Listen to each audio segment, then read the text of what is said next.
Alright, guys. I'm just... nope. Nope. There's a fly in here somewhere, and it's driving me nuts because it flies like right in front of the camera every time I start talking, and I don't want it to like fly into my mouth. Ugh. So guys, if y'all see a fly flying around inside this video, I'm terribly sorry, but it's out of my control. I can't catch it. It's too fast.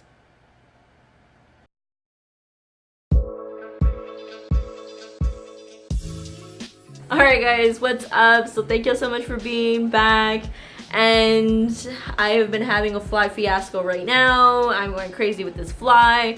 But the main reason I'm making this video is to finally give everybody some information about photography stuff. I mean, come on, I don't just do Jesus too. I do photography, man. So, photography, I've had people ask me for this video like crazy. Like, they're like, come on, Jess, when are you gonna put it out? I really want to learn. Like, I even have clients like messaging me, hey, I want to start photography too. And I'm like, hey, cool, all right. I'll have a YouTube video up soon. Crickets and more crickets, and I haven't really put anything up yet. So here I am. Let's do this. All right. So let me give you kind of the base and the story about how I started photography, and just make this very quickly and get y'all straight into the actual tips and tricks about how to start a photography business. So I started when I was 16 years old. I started with a cute little pink camera, like little camcorder camera, taking pictures of my mom's products for her boutique, hair bows, tutus, stuff like that. I grew enough courage to actually take pictures with my cute little pink camcorder to take actual pictures of a quinceañera. I had a passion for it, I had a love for it, and I wanted to make it a hobby at that moment, and I did. I was 16, 17, and then 18, I finally realized, hey, I want to make this an actual job. Let's go out and get a camera at 18 years old with no job. $1,000 camera with no job. Sure. So I had totally researched the camera that I wanted. It was well over $1,000. At that time, it was a Canon T3i, and I thought it was the absolute coolest camera ever. Now, as an 18-year-old, a starving artist, a brand new entrepreneur, I had no money to actually invest into getting photography gear. So how did I do it? Honestly, it was a very bad idea to do it this way, but at the moment, to me, it was the best idea. I went through a third-party retailer. I went through like the Cons or the Rent-A-Center kind of places. So I got mine from Cons. I shot with it maybe 1 or 2 or 3 shoots until I realized how expensive the camera was actually going to be, and that everything I was paying was only going towards interest. By the time I was done paying off that camera, it was simply going to be way too much and double the price than what it was really worth. So I returned it, and thankfully I had an amazing family that actually helped me get a brand new camera into my hands. Not brand new, sorry guys, a used camera into my hands. I went to the local camera store here in my city, and I picked up a used camera. I'll give you all my gear information in just a little bit, and everything I started off with, and why I started off with it, and how it's helped me to grow to where I am right now. So that is basically the beginning story of how I started. I mostly wanted to take photos of my kid. I had just had my son at 18 years old, and I was a broke mother with no money and no job, but I had a passion and a dream. And so here I am now, and I want to offer anybody some help or some tips and tricks and inspiration. So tip number 1, the very first thing that I'm gonna absolutely say that's important when you're going to start your business or anything at all is don't run into it head first. You need to understand your camera. Learn about your camera, learn about your settings, learn about what each button and each function does on your camera. Now, the main 3 things that I'm going to say that is absolutely important about learning on your camera is 1, the shutter speed, 2, the aperture, and 3, your ISO. These 3 main components will allow you to create beautiful portraits and allow you to create a style and understand basically the functions of the camera. To me, those are the 3 most important components in your camera that you can learn about. I'll give everybody a more in-depth kind of tutorial or a kind of teaching on what ISO and aperture and what shutter speed does in settings and in different and real life kind of like scenarios. The next thing that I'm going to say that's absolutely important is to practice, practice, practice. It does not matter on who you practice, if you practice on flowers, if you practice on your dog, if you practice on your kids, if you practice on the wind, practice on something, guys. Practice learning what that ISO, the shutter speed, and the functions of your camera. Get comfortable with your actual DSLR camera. Get comfortable with understanding how the components work in different types of settings in your home, in the lighting that you have available, in the outdoors. Learn about your camera, learn about the settings. So when you actually go into your first paid shoot, you're not nervous and you know exactly what you're doing and how your camera actually functions. Number 2, the second most important thing when you're a photographer is understanding how lighting works in different kinds of scenarios. I don't know how that word is actually said. In different types of situations that you're in. If you do not understand your lighting or how to properly expose or how to properly light your client or your subject or your dog or your kids, your pictures are going to not reflect very good quality photos. So I used to start off, when I first started off my journey in photography, only shooting natural light. So meaning only shooting off of a window and only shooting outdoors, because I did not know how to actually use flashes or how to use studio lighting. Now with that being said, I did practice a lot, guys. I tried to understand what it would look like if I put my subject in a certain position in front of a light. I tried to learn about outdoor lighting, when was the best time to take photos. So let me give you the tips on taking photos outdoors. My absolute best times to take photos outdoors is during sunrise, during an overcast day, and during sunset. Now, I never get up on time for sunrise because this woman right here does not like to get up early in the morning. Do not call me at 6 o'clock in the morning to go take your pictures, because I shall not. So with that being said, that means I only strictly go outdoors and take pictures during sunset or overcast days. Now, an overcast day is an absolute photographer's dream. We love outdoor casted days, outdoor super, cloudy days, because what this does, if you've ever seen a actual studio and you go in there and you see the umbrellas and they're all white, and you see the big soft boxes and they have a huge white film over it, well, basically what that does is it makes your subject very even lit, and it makes the sunlight or the light that you're using very soft, meaning that your photos are going to be very even lit and very beautiful and very easy to maneuver inside your camera. You don't have to change your settings so much every time the sun changes. Same thing in my studio. When I use natural lighting, I have big white curtains over my studio windows, or my windows, so that way I can get even lighting. And that's exactly what I'm lighting with right now. I actually have my studio lighting right behind me, and I'm lighting some of it with also the light that's coming in from my studio, from the windows. Now, shooting outdoors, one of the most important things when shooting outdoors is to do it again during either sunset or sunrise. I don't get up during sunrise hours, so sunset, it creates a beautiful even light. Again, you get this beautiful golden sunlight and flare from the sun, and during that time, everything's just kind of magical during that time. I absolutely love taking portraits outside. All I can say is go out, take pictures during that time for you to actually experience what it feels like taking photos at that time. I never take photos during when the sun is out, in its mid-peak, because what that creates is very harsh lines on your clients or on your subjects or whatever you're taking pictures of. It makes it very hard because your clients are squinting really hard during the sun, and it just creates not so beautiful photos and magical kind of feeling and setting. I never take photos during that time. So if a client does ask or tell me, or they want that specific time, around 12 p.m. or 1 p.m. in the afternoon, I respectfully decline the client, because I know when the best time is for me and for my work to go take photos outside. So don't ever feel because your client wants an exact time outside, either 1 or 2 p.m. or 3 p.m. and you know that the lighting is super harsh outside, don't ever feel bad for saying no.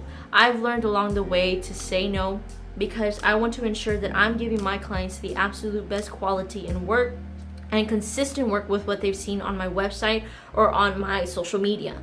I do not want to go out there and give them something completely different from what they've seen. So my times to go take photos outside is during sunset hours. And that can be anywhere from like 6 to 8 p.m. depending on where you're at. Number 3. Now, as I know, once you've already practiced with your camera, you're anxious to start your actual business and to actually make money and to actually get like actual paid clients. Now, I'm going to say one of the most basic tips that I can give you when it comes to starting to actually charge is to not charge a buttload. I'm saying this not because I don't think you're good or because you can't. It's because you need the practice and the experience first. You need to be able to understand how to communicate with your clients and people that you actually don't know. These are strangers. How to communicate with them, how to pose them, to gain the experience of being able to take those photographs under real life situations, how to function your camera under different lighting situations. Learn to build relationships with your clients and get a workflow for what you're doing and what you love to do. Learn about what steps you need to take to make the best absolute session for your clients. And not charging so much within your first range of sessions also allows you to have less pressure on your shoulders. You need to be able to be open with your clients. Let them understand that you're just starting off. Let them be aware that you're just starting off, but that you've learned. Even if they want to see photos of the dogs you've taken pictures of, be absolutely open and honest about where you are at right now in your photography journey. Now, later along the line, you don't need to do that. But when you're first starting off, I think it is very, very important to be honest with your clients about what your quality of work looks like at that very moment and why the prices you are charging are the prices that you're charging. And it's mostly, like I said, to gain experience. This experience is absolutely important when it comes down to the field of photography because you need to be able to have a good relationship with your clients and have a set workflow. Number 4, now, when you've taken the best shots that you have gotten of all your clients, of the dogs that you've taken pictures of, whatever you are looking to start your photography business on, or whatever subjects you're wanting to shoot, now it's time to actually create your website, your social media, all of that great stuff. Things to actually promote yourself. Now, making a website is one of the most important things when it comes to marketing yourself because people take you way more seriously. People take you as more of a professional. You're able to show and present work to your clients on an actual professional website. So take the time to actually create a website, somewhere where they can contact you and actually display your best images. Not a whole bunch of images, your best images. And the reason I say not to display so many images is because it can become overwhelming. Only put the images on there that you know you're absolutely proud of and the work that you want to stay consistent with. Now, don't put something on there that you know you cannot recreate.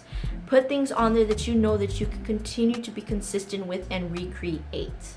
When you're creating your website and when you're creating your social medias, your Instagram, your Facebook, your Twitter, whatever you may be making, be very thoughtful with what you name your website, with what you name your business.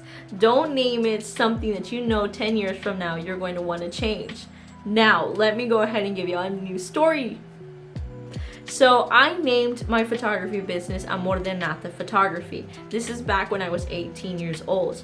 Now, I was very into things from the vintage and from the past. I love vintage stuff. I still do. I love old time things. And so that's what Amor de Nata means. It means vintage love. Now, I was 18 years old. I didn't realize how hard it would be for my clients to be able to pronounce that and to remember my name. I now, 10 years, almost 7 years later, not 10, sorry guys, 7 years later into the business, am changing my name to Grace and Jazz Photography now.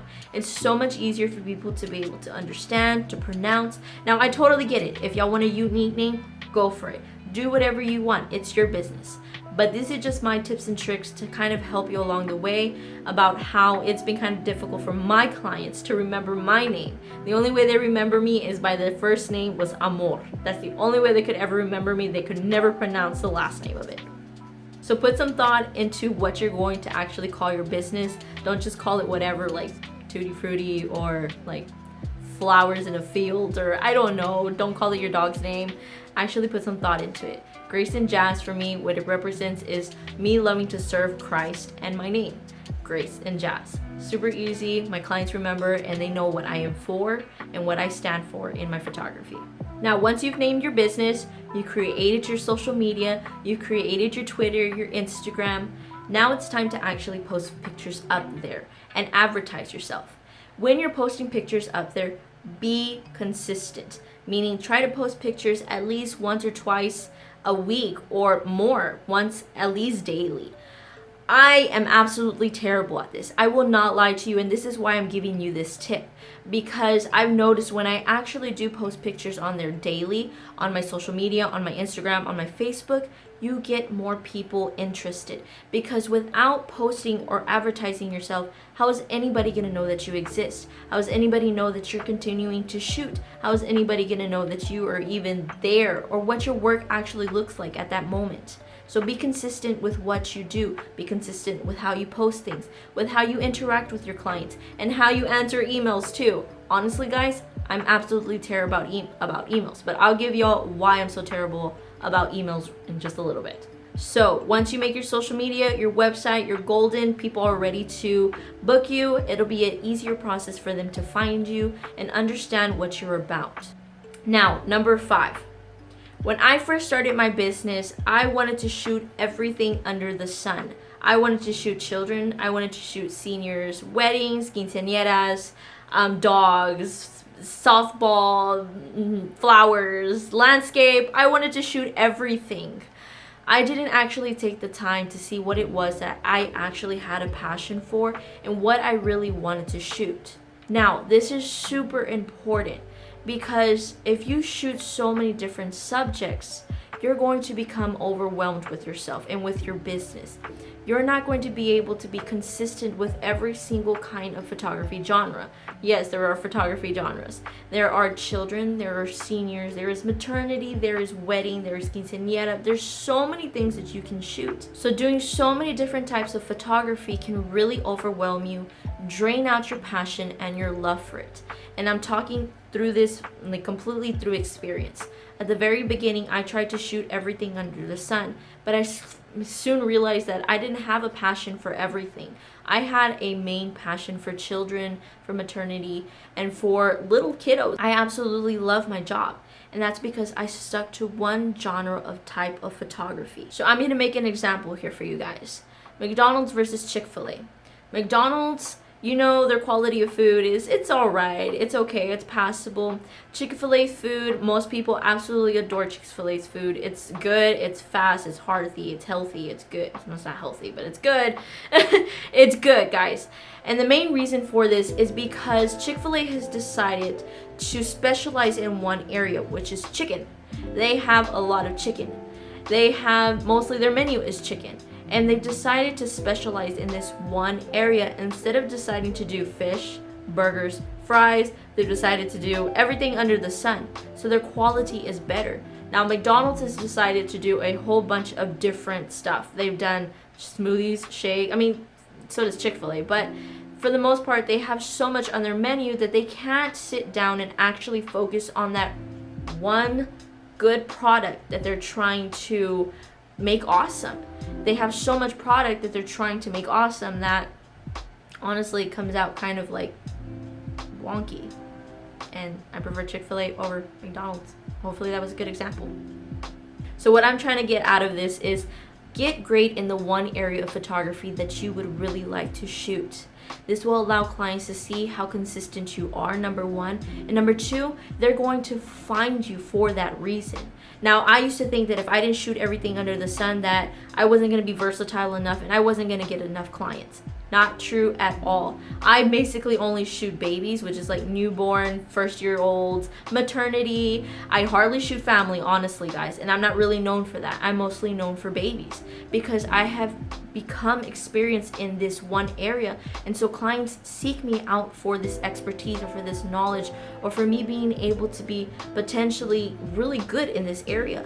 So clients seek you out for what you are good at. So if you want to get good in one area, get good and absolutely do your best and learn everything possible at that one area. And do your best and knock it out of the park, guys. Clients will come to find you for your expertise in that area. Number 6, Now, one of the biggest mistakes that I made when I first started off my photography business was not having a set schedule for things. I used to do editing anytime during the day. I used to do editing during family time. I used to just kind of be all over the place. I had no set schedule. Like, I didn't know when my actual shooting days were going to be. Was it like Monday, Tuesday, Wednesday, Thursday, Friday, Saturday, Sunday, and Monday? Or like I had no set schedule. And without a set schedule, it's very, very, very, very hard to run a business. Any kind of business. It can be any business at all. So actually sit down and say, hey, these are going to be my shooting days. And these are days that I'm going to have to just specifically edit, get back to emails, get back to messages. And this time, I should be done with everything. I should shut off my computer. I should shut off my social media, all of that, and spend time with my family. Now, I know it's really hard for a lot of professionals to do that. We're always consistently wanting to look at our emails. We're always wanting to reply to messages. We're always wanting to give the best service we absolutely can. And sometimes it's very hard to shut off our emails or anything like that. You don't have to do that. Don't be specific, like don't shut off your emails and not reply to clients. If you have the opportunity, yeah, go ahead and do it. If you're just sitting on the couch, the kids are watching a movie, go ahead and reply to that client. Do it, totally. But if it's time with the family that you absolutely need, don't ignore your family. That was one of the biggest mistakes that I made first starting off in my photography business, is that I used to do everything and I used to mumble jumble everywhere. Now I've decided to make my schedule pretty plain and clear. I only shoot during Fridays, Saturdays, and Sundays. These are my only 3 work days that I do. And usually, honestly, my biggest work day I usually do is on a Sunday. I never really shoot on a Saturday and a Friday because I usually have my kids, honestly. So Sundays, I usually shoot during that day because my kiddos go over to their father's home. So I have more time to be able to put all of my sessions into that one day, and I do my absolute best. Now, there are some families that prefer Saturdays and Fridays, so I will book them into Fridays and Saturdays. But like I said, those are my 3 main work days. Fridays, Saturdays, and Sundays. During the week, I stay home with my kiddos. My kiddos actually go to school. So during the daytime while they're at school, I'm able to make these videos and I'm able to do my editing. This is really important during this time, that I get all the editing out that I can and that I actually reply to clients. So I have one day that I take off specifically for me, for my mental health, and for me to be able to rejuvenate and continue on without being overwhelmed. This is on Mondays. Mondays is my absolute day where I shut everything off, and I allow my clients to know this is the day where I do not answer back to messages, I do not get on my phone, I do not do any of that. I take this day specifically for me, for time with the Lord, and for time to be able to rejuvenate for the rest of the week. So learn to set your time. One thing about being a business owner is that we are never done with work. We always take everything home. We're always consistently worried about trying to give the best possible client service that we possibly can. But sometimes you have to remember we're just human. And yes, don't be lazy, guys. Don't be lazy. Try to do your absolute best when it comes to servicing your clients, because this is extremely important when it comes down to this business as well. So along with the work hours that you put in for yourself, be realistic with how many sessions you can actually take during the week. Now, I used to make the biggest mistake, and I honestly still make this mistake. I take in way too many sessions within a weekend or within that day because I want to be able to service as many clients, and I absolutely hate declining clients, and especially not getting them on time for whatever their needs may be, for invitations or for photos for their parties or whatever it may be. But one thing you have to understand, again, we are human and we need time to be able to do things in a good and great quality. The more clients that you take in, and the more you're really realizing that you're not able to take in as many clients as you were able to before, and you're just fitting way too many into one schedule, is when you're going to have to learn to start saying no to certain clients and to raise your prices. So once you see that you actually have an overwhelming and fleeting amount of clients in that one, time span that you're supposed to be taking photos, and you can no longer fit people into your schedule, it is time to raise your prices. Now, I still make the mistake right now. If you actually go onto my website right now that I have, which in the future it'll probably be down, which is More Than Not the Photography. If you actually go into that website, you're able to see the prices that I have right now for my clients. And I'm going to be 100% absolutely honest. My prices are very, very low. And back to the McDonald's and Chick-fil-A scenario. Because I get so many clients within a weekend or within that week or within the month, honestly, I get anywhere, including mini sessions, I get anywhere from maybe 9 to about 25 clients within a weekend, which is very crazy, guys.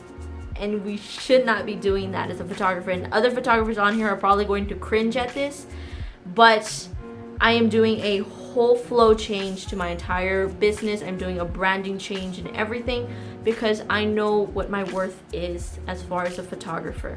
And so with the whole branding change, I am doing a lot of changes to my prices because I understand and value my work, and I don't want to give unquality, ungood work. I don't want to give McDonald's work. I want to give Chick-fil-A work.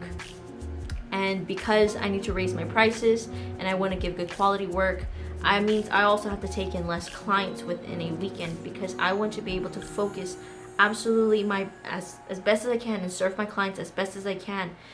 With the amount of clients that I do have, I want to be able to give the best service that I can to the ones that do come to me and that can afford or value my prices. I think pricing is like the hardest thing for me to talk about because I had a long time where I did not value my work, and even up until this day.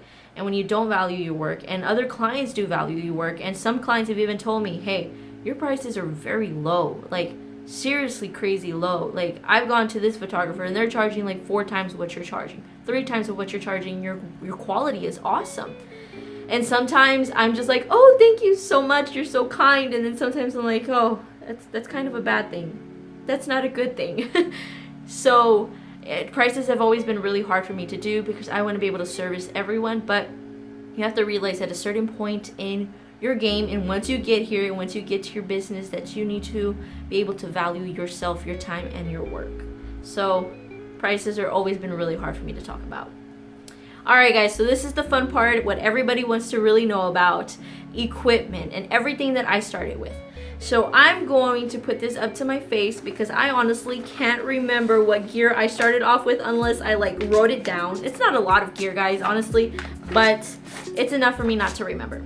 So the very first year, I started off with a Canon 60D, which was the camera that my family basically ultimately helped me get. It was my first camera that I ever had, which is actually this bad boy right here. I have them as a keepsake, basically as a memory of how I started and my entire journey with this guy. You are going to be pretty amazed of how far I got with him. The basic equipment that I started with was the Canon 60D, which was the guy I was holding right now, and I started with a 50mm 1.8. Now I'll post the prices as I'm saying this so that way I can kind of see how much each thing costs, and I mean basically how I started it off. Now, the 50mm 1.8, the reason I started with that specific lens was because I knew after several reviews that it was an amazing lens to start off with, to be able to create that beautiful blurry background that everybody wants and have amazing quality at the same time. Now, this is an amazing lens to start with, the 50mm 1.8 from Canon. I'm a Canon girl, guys. The second year, I was still shooting with my Canon 60D, and I actually started dabbling into other lenses. So I started actually renting out from other people or other company or another company here in Houston, Texas. It was the Sigma 35mm 1.4 Art. I rented out that lens for a long time. I forever had it. I forever used it, and it kind of just started my journey with understanding what other lenses could actually do. Now, this was my second year into photography. I was still using my 50mm 1.8 too, but for the most part, I was renting out a lot because I wanted to start getting different quality of my photos. I'm sorry guys for that fly. Now, my third year, I was specifically only shooting with a 50mm again, but this time I decided to upgrade. I upgraded to the 50mm 1.4. Now, I'll get into another tutorial about what each one of these lenses do and how they kind of look like in real life scenarios, and maybe I'll post some sample images. So I was still shooting with my Canon 60D my third year, and I was shooting now with a 50mm 1.4, which is an upgrade from the 1.2, or the 1.8, sorry guys. I had to upgrade because my son actually broke my 1.8 50mm, and I was like, you know what, I either upgrade or I get the exact same one, and I was like, it's time to upgrade. Let's try something new. Now, my 4th year of photography, I actually stopped taking photos for a whole year. And this was mainly because of confidence issues and because I was just like, you know what? I'm not making enough money. I'm doing my absolute best. I have a family to take care of. I have to help my husband, you know, my ex-husband with the bills. And I was like, I think it's better if I just get a regular job. And so I stopped taking photos for a whole year, guys. And I was like, one of the best regrets that I could have ever, ever, because if I would have stayed consistent with everything, I would have been so much further right now in my journey. But I am actually extremely happy with where I am at right now. But I wish I would have never got basically deterred away from a passion that I absolutely loved. And I'll speak about this in a whole nother video. But for a whole year, I stopped taking photos, so nothing happened on my 4th year. Now, I came in my 5th and my 6th year extremely strong. I was like, you know what? I'm done with this 9-to-5 job thing. I am not meant for back, desk work and no, and making minimum wage, not doing this anymore. And I was like, you know what? I'm kickstarting my photography business again. I'm going right back into it. And thankfully, I had amazing clients who were like super happy I was back. They're like, yes, you're back. I was like, we were missing you and you're just on time for our family photos. And I was like, yeah, awesome, great, okay. I'm gonna do my best. Let's kickstart it. Let's see what happens. So my 5th and my 6th year actually came in really strong, and I was like, you know what? I want to change the way I do things. I want to give great quality work. I want to learn more about photography. I want to put my best foot forward, and I did. So my 5th and my 6th year, I was still shooting with my Canon 60D. Yes, I was still shooting with my Canon 60D. Poor thing was my workhorse. And I started dabbling into other lenses again. Now, this has been my absolute favorite lens, my 5th and my 6th year. This is the 135mm 2.0. I rented out this lens again. Now, just starting to start my business all over again. I was still a broke mom, still a broke starving artist. So just starting my business again, I did not have money to shell out $1,000 for a lens. So I was still renting out. And the main reason I would rent out again is because I wanted to create the best quality work that I absolutely could for my clients. Now, this 135mm 2.0 was my absolute favorite lens forever and ever, and the company that I used to rent it out from would basically know me by name. They would know what I was coming in for, and they knew that I was going to probably keep this lens forever. And I did. I would keep it for months, guys, months, and I would just pay for it and then go return it once I had a break for 2 weeks or something, and then go and rent it out again because I really wanted this quality of work from my clients. But I just couldn't shell out the $1,000 or the $1,200 for this lens. And at this time, I definitely still owed my 50mm 1.4. 50mm 1.4, I usually only used it for in-studio portraits, so of the cake smash, the newborns, all that great stuff. The 135mm, I used to only use outdoors. The 135mm is an amazing lens, but you have to literally run a mile away with it. But it creates this beautiful, just super amazing bokeh in the background of the photos, basically a blurry background. I absolutely adore this lens. I still adore it till this day. Now, I am finally going into my 7th year of business. Now, I'm gonna say that I would still be shooting with my Canon 60D, but I had a accident with my Canon 60D about 1.5 years ago, and I would still be rocking my Canon 60D if I could. But I went out to the beach in Galveston and I was taking photos of a client out there, and thankfully I was pretty much at the very end of my shoot, and I got way too close to the water and my camera's strapped around my hip, and I leaned down too close into the water and my camera completely got waterlogged. So my camera would not function anymore, it would not turn on anymore, and thankfully my client was extremely understanding. I got most of the shots that I needed, and at that time I was really devastated because, again, I didn't have money to shell out for a brand new camera, especially, no money at all to shell out for a camera. So I went almost 4 or 5 months without actually having a camera and renting one out, which is kind of crazy, but I made it. I still made it happen. I had my passion and my dream for my job and for my company, and I wanted to keep going. Now, with this being said, from learning from my lessons, you need a backup camera, guys. If at any point you're finally getting to a point where you are charging for clients, you need a backup camera. Now, I feel really embarrassed now as a full-time photographer and as my business that I did not have a backup camera. And I have had another incident where I have purchased a camera, or I wasn't even renting it. It was during the time when I didn't have my camera anymore. And I purchased one that was kind of a little bit way older than the Canon 60 that I was a Canon 50D. And it just didn't work properly. It was a used camera again. And I didn't have a backup camera. And I was already shooting, I believe, my fall mini sessions. This was maybe about 1.5 years ago, 2 years ago. So it wasn't too long ago. And I did not have a backup camera, and the camera just died off after my first session, and I had to call all of my clients, and I felt absolutely terrible. I had one client that was absolutely upset with me, and I've never ever in my entire career of photography ever had an incident like that. But I'm trying to save you the grief. Have a backup camera if you can, even if it is it doesn't matter about the equipment that you have. Let me put that out there. It doesn't matter about the equipment that you have, because I'm pretty sure there's a lot of photographers on here right now that are like, oh my goodness, you shot with a Canon 60D for that long. Yes, so 70%, 80% of my work that you see on my social media and on my Facebook page and on my Instagram and on my everywhere, 70% of it is shot with a Canon 60D. You can create amazing work with the Canon 60D still to this day, and I would still probably be rocking it out if I could.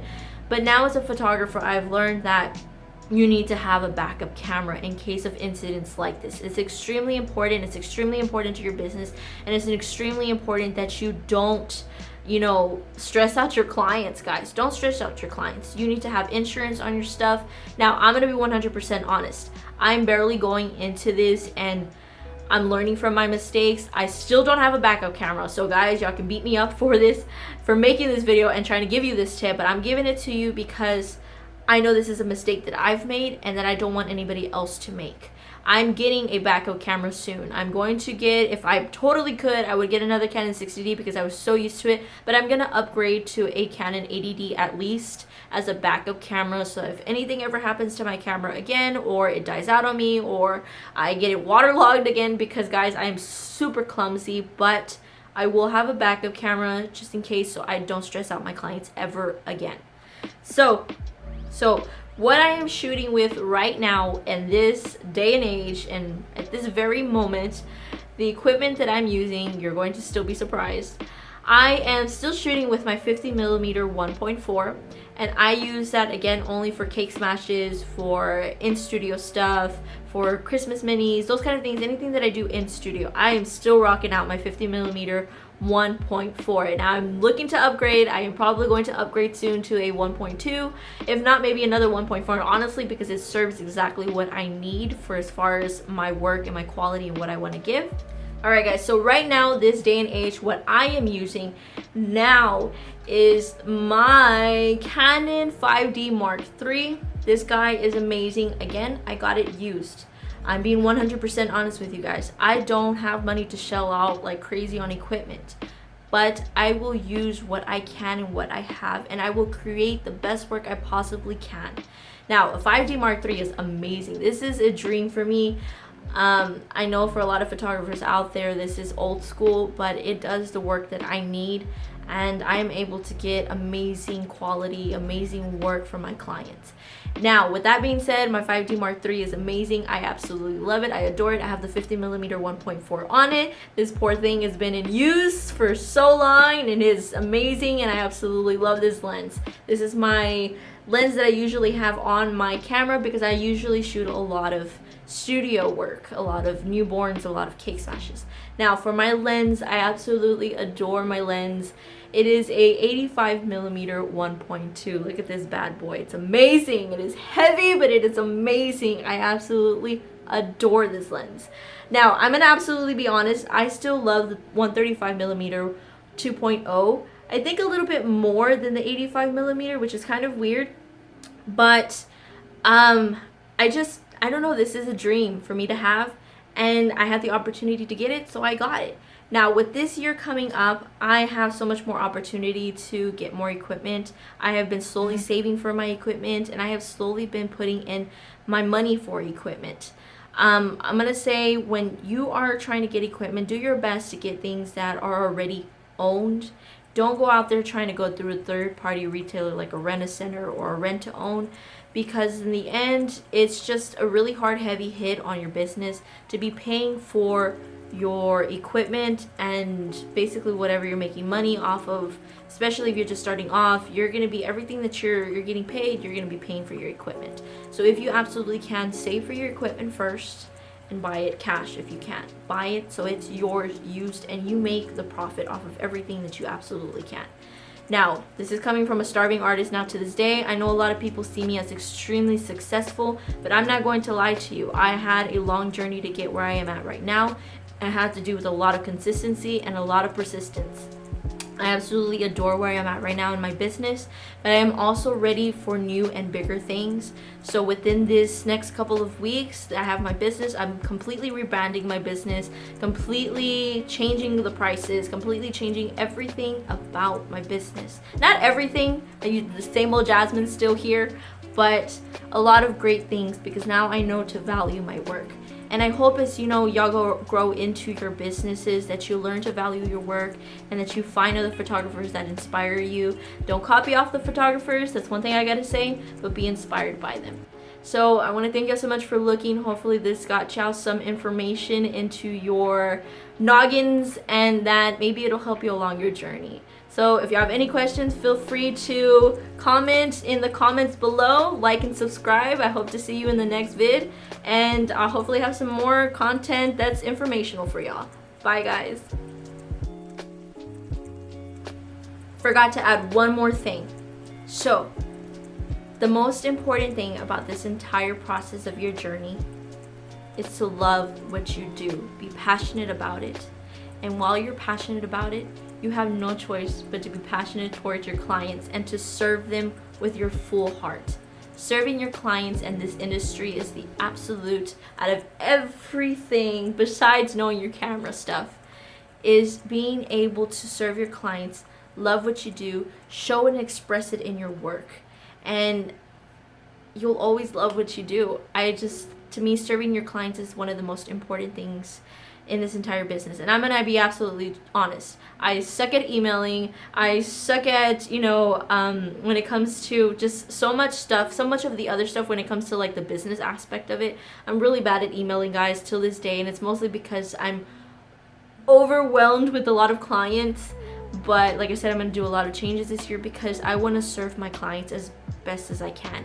Like I said, serving your clients is one of the most important things in the entire world to me. It's the only reason right now, in this very state that I am in this very moment, the only reason why clients keep coming back to me, because I have so many people tell me that they just love the way I am. They love the way that I am with their children. They love the way that I speak to them, and that I come in and I'm like a friend. I don't come in like super professional and like super like I guess stuck up or like really hard to speak to. No, I'm very genuine. I'm very loving. I'm very energetic when I speak to my clients, and I'm just all around try to be as joyful and happy and to serve them as best as I can.